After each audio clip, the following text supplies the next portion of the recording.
አውርቶ አደር አውርቶ አደር ይባላሉ እንግዲህ በህይወቴ በጣም ከሚገርሙኝ ስራ ፈት የሆኑ ሰዎች ይገርሙኛል። እና ስራቸው የሰውን ነገር መመዘን ነው። ሚዛን አውጥተው ሚዛን ያወጣሉ። ነገርህን በራሳቸው ሚዛን ልክ ይለካሉ።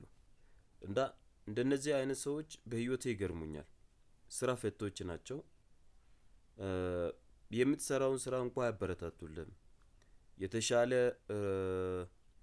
ራዕይን የተሻለ አድርገህ እንድታሳካው እንኳን ጥረት አያደርጉልህም። ሁሌ ስራቸው ሚዛን አውጥተው መመዘን ነው። የምትሰራውን የምትበላውን የምትኖረውን የምትወጣውን የምትማረውን የምታገለግለውን የምታደርገውን ነገር ሁሉ መመዘን ነው ስራቸው። እና ይገርሙኛል። መጽሐፍ ቅዱስ ውስጥም አሉ። በአገልግሎት ታሪክም በቅዱሳን ህይወት ታሪክ ውስጥም እናያቸዋለን። ሚዛን ያላቸው በራሳቸው ሚዛን ሰዎችን የሚለኩ መጨረሻቸው ግን ኖርማል አይደለም። ካየን መጽሐፍ ቅዱስ ውስጥ ማለት ነው። እና ሚዛን ከሚለኩት መሃል እንዳትሆኑ በጣም መልእክት ለማስተላለፍ እወዳለሁ። ሚዛን አውጥተው የሰውን ነገር ከሚለኩት የራሳቸውን የማያውቁ የነገ ዕጣ ፈንታቸውን እንኳን ያልተረዱ ግን የሰውን ነገር ለመመዘን እለት እለት ጠዋትና ማታ ሚዛን እያነሱ የሚመዝኑ ሰዎች አሉ። መመዘናቸው ብቻ አይደለም የሚገርመው። በእነሱ ሚዛን ልክ ያሰቡትን ደግሞ ለሌሎች ማሰራጨታቸው ነው የሚገርመው። የራሳቸውን እኮ አያውቁም። ምንድነህ አንተ ልክህ እስከ የት ነው ብትል አያውቅም።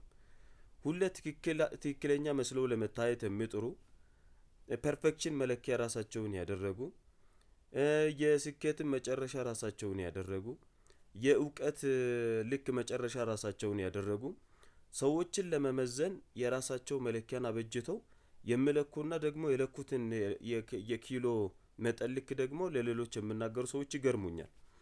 እና ከቅዱሳን የማይጠበቅም ተግባር ነው። ግን ብዙ ቅዱሳን ሳያውቁት ብዙ ሲሳተፉ ታያላችሁ። እንደ መጽሐፍ ቅዱስ ውስጥ እንደ ምሳሌ ላንሳላችሁ። ለምሳሌ ዳንኤልን ካነሳን ዳንኤል ንጉሱ ዳሪዮስ በመንግስቱ ላይ በነገሰ ጊዜ 120 መሳፍንቶቹን በመንግስቱ ላይ ሾም ዘንድ ወደደ።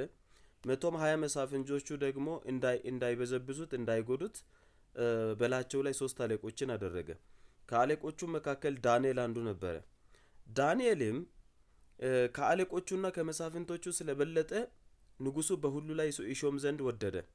ይህንን ባሰበ ጊዜ ግን ኪሎ አንስተው መመርመር ነው የጀመሩት በራሳቸው ኪሎ የእግዚአብሔርን ፈቃድ እንኳን እስከማያውቁ እስከሚረሱ ማለት ነው።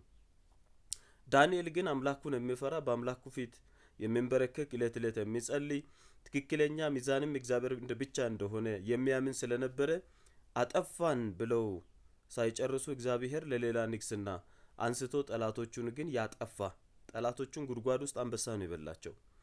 ከዚህ ምንድነው የምንማረው? በራሳቸው ሚዛን የሰውን ታሪክ የሚመዝኑ የሰውን ህይወት የሚመዝኑ አሉና አትመዝኑ ለማለት ነው። በራሲ ሚዛን ሰውን መለካት ያስንቅሃል በሌሎችም ዘንድ። ሁለተኛ ነገ ለውርደትና ለውድቀት ነው የሚሆነው። የራስህን ስለማታውቅ ማለት ነው። ብዙ ሰው የራሱን አያውቅም የሰውን ግን ይመዝናል። እና ጀስት ሄዳችሁ የሰውን ነገር ከመመዘናችሁ በፊት ራሳችሁን ብትመዝኑ። ለዛ ነው መጽሐፍ በአይን ውስጥ ያለውን ጉድፍ ሳታይ ምሰሶ ሳታይ በወንድምህ አይን ውስጥ ያለውን ጉድፍ ስለምን ታያለህ ይላል። አንዳንዱ ሰው በአይኑ ውስጥ ያለውን ምሰሶ አላየም። በወንድሙ አይኑ ውስጥ ያለውን ጉድፍ ግን እለት እለት ጉድፍ አለ ብሎ ይናገራል። ምሰሶውን አውጣ አጥርተህም እንድታይ። እና በጣም ይገርመኛል። መጽሐፍ ቅዱስ በጣም ትኩረት ሰጥቶ ከመናገሩ የእግዚአብሔርን መንግስት እንኳን አይወርሱም ከምላቸው አንዱ ሐሜት ነው። ሐሜትና ማንሾካሾክ። ለምሳሌ ወደ ሮሜ ሰዎች ምዕራፍ 1 ላይ እግዚአብሔር ለማይረባ አእምሮ አሳልፎ ከሰጣቸው ሰዎች አስተሳሰብና ድርጊት መሃል አንዱ ሐሜት ነው። ሐሜት ነው እና ማንሾካሾክ ማለት ነው። ሌላኛው ምሳሌ ምዕራፍ 6 ቁጥር 16 ጀምሮ እግዚአብሔር የሚጣላቸው 6 ነገሮች ሰባተኛውንም ነፍሱ በጣም እንደምትጸየፈው ይናገራል። ከነሱ መካከል አንዱ በወንድማማቾች መካከል ጠብን የሚዘራ ክፋትን የሚታበቀል ልብ ነው የሚለው። ክፋትን ማብቀል ማለት ባይዘው ሌላው ላይ ክፉ ማሰብ ማለት ነው። ክፉ ማሰብ የሚጀምረው ደግሞ ሚዛን ውስጥ ስትገባ ነው። የእግዚአብሔርን ትክክለኛ ሚዛን ትተህ በሰውኛ ሚዛን መለካት ስትጀምር እና በእግዚአብሔር ሉዓላዊ ግዛት ውስጥ ያለ ሰው ትክክለኛ ፍርድ ከእግዚአብሔር ብቻ ነው የሚመጣው ብለው ሰው የነገ ዕጣ ፈንታንም የሰው ልጆችን እግዚአብሔር ነው የሚወስነው የሚል ሰው ሚዛን አንስቶ የሰውን ነገር አይለካም። የለካውን ደግሞ በየቦታው አይተፋም። ይሄን መልእክት ነው ላስተላልፍ የሚወደው እና ፕሊዝ ከእግዚአብሔር ሐሳብ አትውጡ። እግዚአብሔር ሉዓላዊ አምላክ ነው። በእያንዳንዱ ሰው ህይወት ውስጥ የሚሆነውን እርሱ ነው የሚያውቀው። አንድ ቀን መልእክት አስተላልፌያለሁ። በህይወታችሁ 3 ነገር በደንብ ልትረዱ ይገባችኋል። የመጀመሪያው ከትላንትና ታሪክ ተማሩ። ትላንት አልፏል። ታሪክ ብቻ ነው። ለነገ ምንም አይጠቅማችሁም ለትምህርት ካልሆነ በስተቀር። ሁለተኛ ዛሬ ላይ እግዚአብሔርን ይዛችሁ የነገን በደንብ አቅዳችሁ ተንቀሳቀሱ፣ ሩጡ።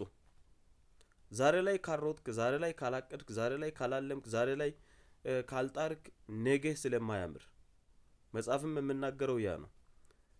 በአልጋ ሳለ መንገድህን ሰልል ነው የምለው። ሶስተኛ ሌላኛው ዛሬ በሚሆነውም አትመካ፣ ነገ በሚሆነውም አትመካ። መጽሐፍ የሚመካ በእግዚአብሔር ይመካ ስለሚል ስለዚህ እግዚአብሔር ሊባርክ ይችላል። ለሚባርክህንም ብዙዎችን አብልጠ እንድታገለግል እንጂ ራስን እንድታኮፍስ አይደለም። ስለዚህ ስትባረክም እግዚአብሔር ሞገስ ሰጥቶ በትምህርት ትልቅ ቦታ ስትደርስም እግዚአብሔር ባርኮ ትልቅ ባለስልጣን ስትሆንም ማስተዋልና ጥበብ እግዚአብሔር እንዲሰጥህ ጸልይ። የሚሰጥ ደረጃዎች ሁሉ እግዚአብሔር እንድታገለግልበት እንጂ ሌሎች ላይ ሌላ ጫና እንድታደርግ ስላይደለ ማለት ነው። ሁሉም ምድር ላይ ያለው አላፊ ስለሆነ ሀብቱም ብትል ስልጣንም ብትል ትምህርት ደረጃው ዕውቀቱም ብትል ምኑም ብትል አላፊ ነው። ሁሉን እያየ የሚያሳልፍ እግዚአብሔር ደግሞ ለዘላለም በዙፋኑ የሚኖር ነው። ይመዝነዋል።